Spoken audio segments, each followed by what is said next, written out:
Ajay's address to more to party capitals. Why through you? And I wish that he was here today. He is not traveling much these days, otherwise we could have invited him for direct talk with our students at JNU Academic. He's unlikely to travel.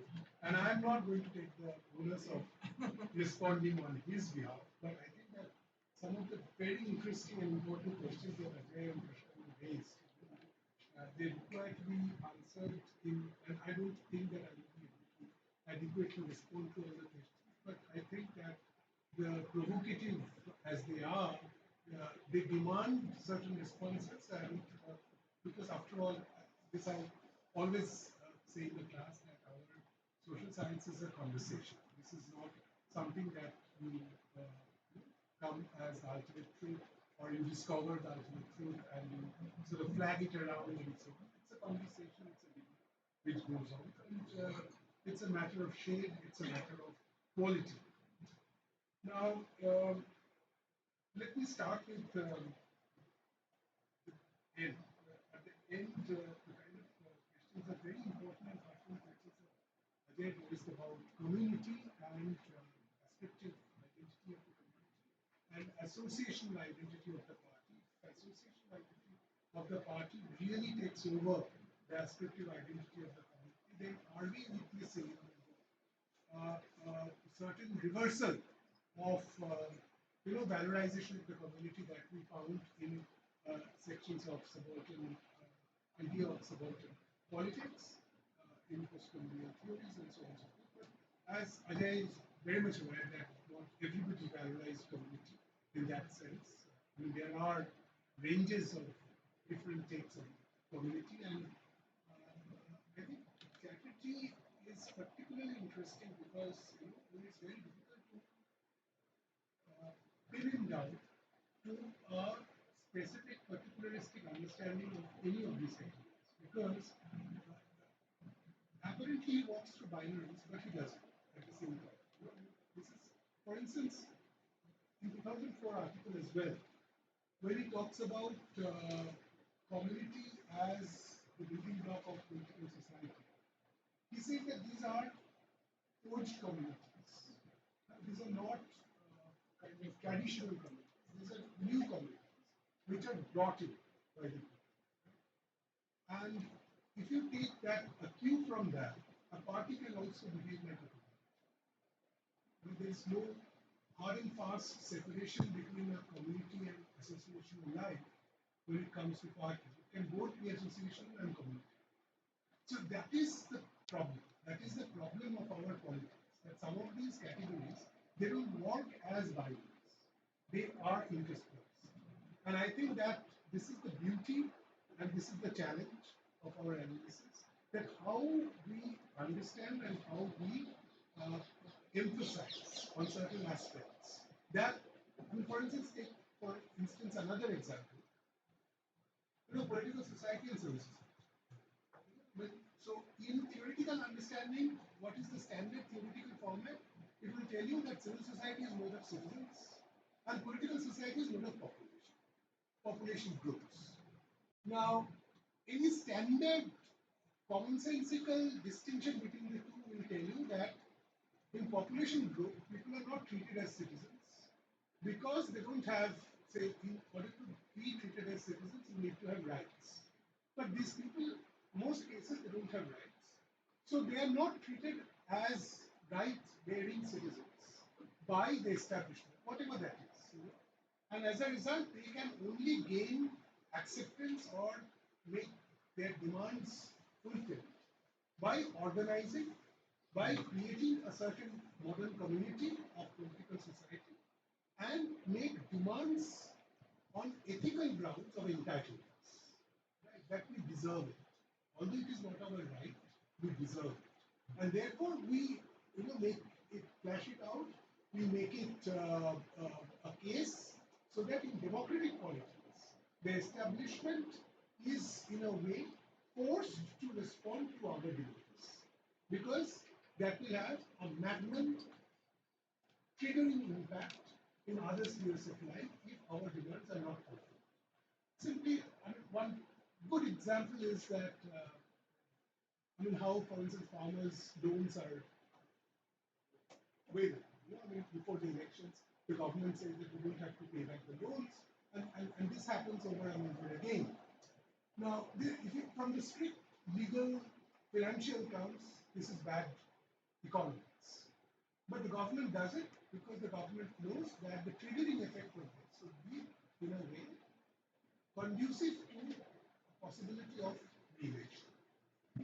So, this is how the community works within the modern format.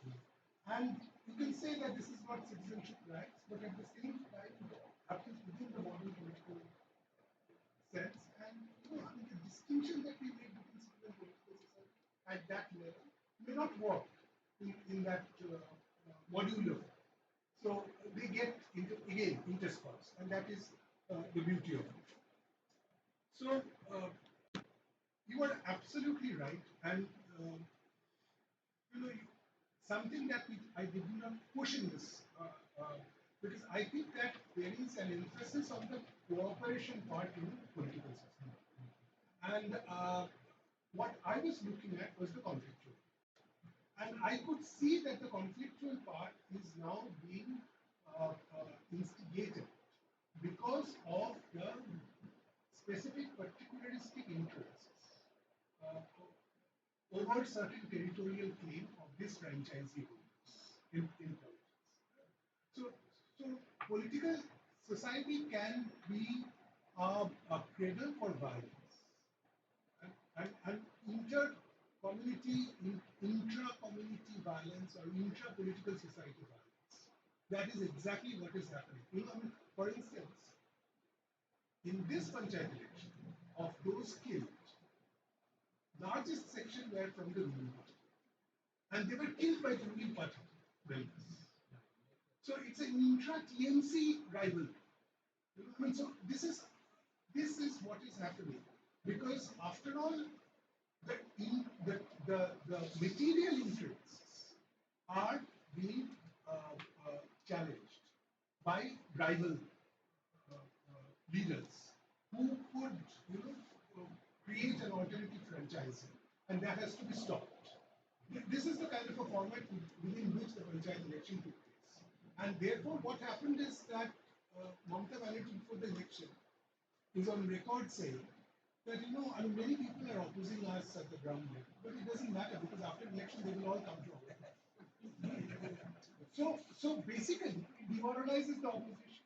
It demoralizes the voter who is voting an opposition candidate. Because an opposition candidate would be out for grab, and the opposition candidate will eventually join the ruling party because that is where the money lies. So this is what is happening. This is the ground level reality. Now, do we find any ethics in it? Well, this is not completely devoid of certain ethical concerns, because it also has a distributive potential within the community, within the micro, what you call micro-parenthood information. It has a distributive potential. But, you change your location, it appears as out. You change your position, it appears as crass and completely transactional without any political morality whatsoever. So, what I'm suggesting is that it's very difficult to take a singular position, a judgmental position, in understanding this kind of situation. You can make a judgment on the party as such, which is benefiting out of such ill-gotten transactions at the ground level. The top leadership, of the party is of course making a huge amount of money as a result of, the other party challenge. The minister. There was 54 crore in cash, which was found from his girlfriend's house. So I remember that 2 months back in a conference in Germany, when I mentioned this, so some German students, they were really aghast. So they said, they could not. Partition Violence is what? 54 crore 540 million rupees in cash. So we had to dissuade. We had to say, no, no, no, it's not our fault. It's their. And then I mean, from the conference, I sent this message to Partula.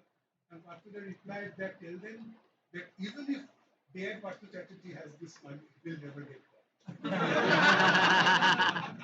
So, so this is the problem of understanding politics at the puzzle, at the ground level.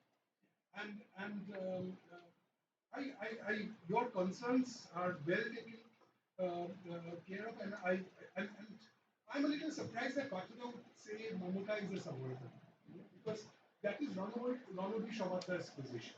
I haven't heard Partula saying so, because from his formulation it doesn't fit into his formulation. It fits into Ranobi Shawatar. Sanjeev, the south Okay. after a couple of drinks. Okay. No, but you see that the fun of subalternity is that I mean even Adani could be subaltern to Bezos. So I mean subalternity is one such category. You just change the context and you can ascribe it to anybody. And I mean there are so many different other questions. Ajay, thank you so much. I will think about them and I will come to them.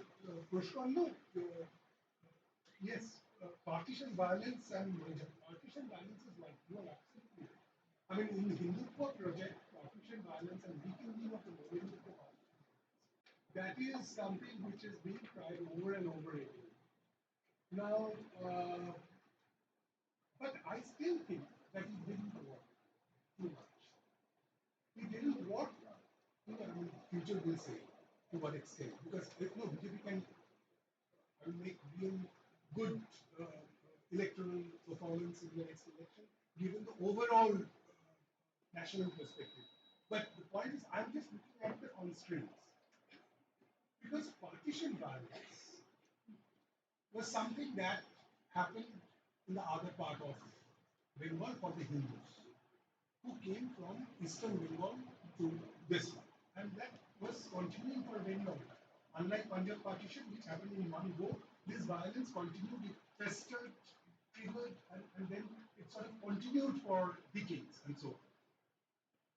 Now, at the same time, here was a certain, I mean, the partition was a result also of the fact that a majority of the Muslims were cultivating peasants, bishop, and the Hindus were the landowners. And those people who lost their large chunk of land in the eastern Bengal, came to this part. They somehow, despite their religious differences, belong to the same cultural community. Bangali Musulman. I mean, you don't have a Musulmani Bangla. You still have a Bangla which is Sanskritized. And this is something, I mean, you were raising a question about Bengal, which has valorized community, and here we find the party. Bengal is also a state where the chief minister can tell you that we don't have caste. We have only two castes, the rich and the poor, which Pushkar also, in one of his articles, situated.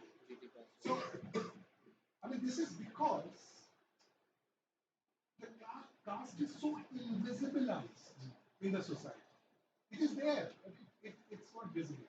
It's not visible because of the enormous hegemony of the body. Partha said the same, that is, the hegemony is so complete that it's invisible. Yeah, the hegemony is so complete that, I mean, the process of Sanskritization in Bengal is unlike the process of Sanskritization that you find in northern India. It is not Brahminic Sanskritization, it is Bhadralok Sanskritization. So basically, in order to be part of the Bhadralok gentry, you've got to have certain cultural resources, cultural capital. Your location, your education, your diction, the way you use the language, all this matters. And therefore, if you can, I mean, I know several people who would get rid of their surnames, change their surnames in order to be part of the Bhadralok gender. So the seductive power, the attraction of being, and this is open in the sense it's relatively more open than caste. Because you cannot, if you are a non-Brahmin, you cannot become a Brahmin. But if you are a non-Bhadralok, your next generation can become a Bhadralok. So it is more open, and in that sense. But it is also hegemony. And the cultural hegemony, and this brings the question that Tushar was raising, that this is being challenged by the new elite, the rising new elite. And this is a result of the Madam. Definitely this is the result. And this is a certain kind of, and mostly the Obisis. And the Bhaktas whom I quoted there, they were lamenting that the new undercastes they are emerging. And these undercastes now have some money power. And of course they are challenging the Bhadralok ethos and Bhadralok culture.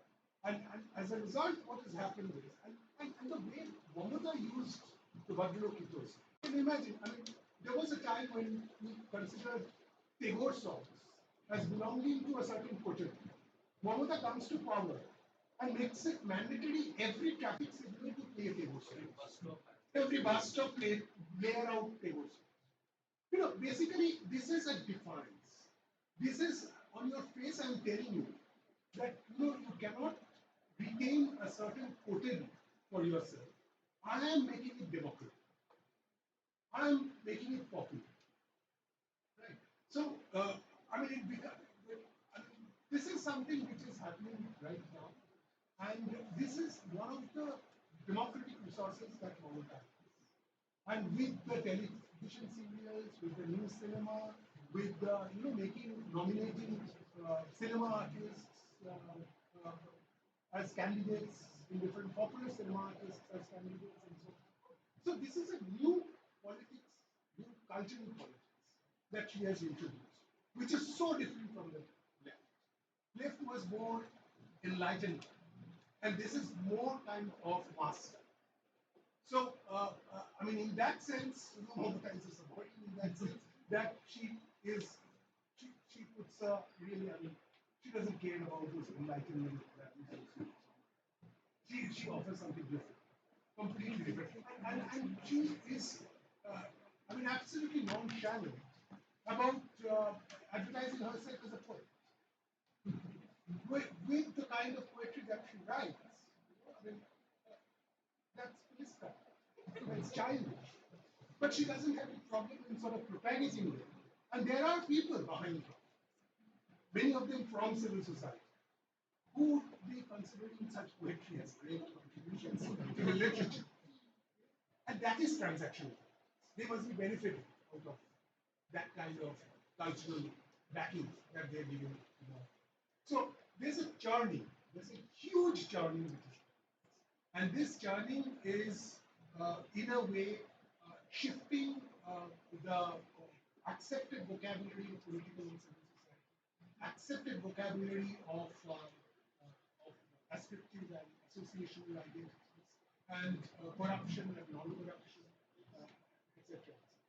So, I mean, I just want to capture this messy shift which is taking place. And of course, at times, my emphasis is not correct. My emphasis is not good enough, and I accept the kind of suggestions that you make in order to push some of these arguments a little further.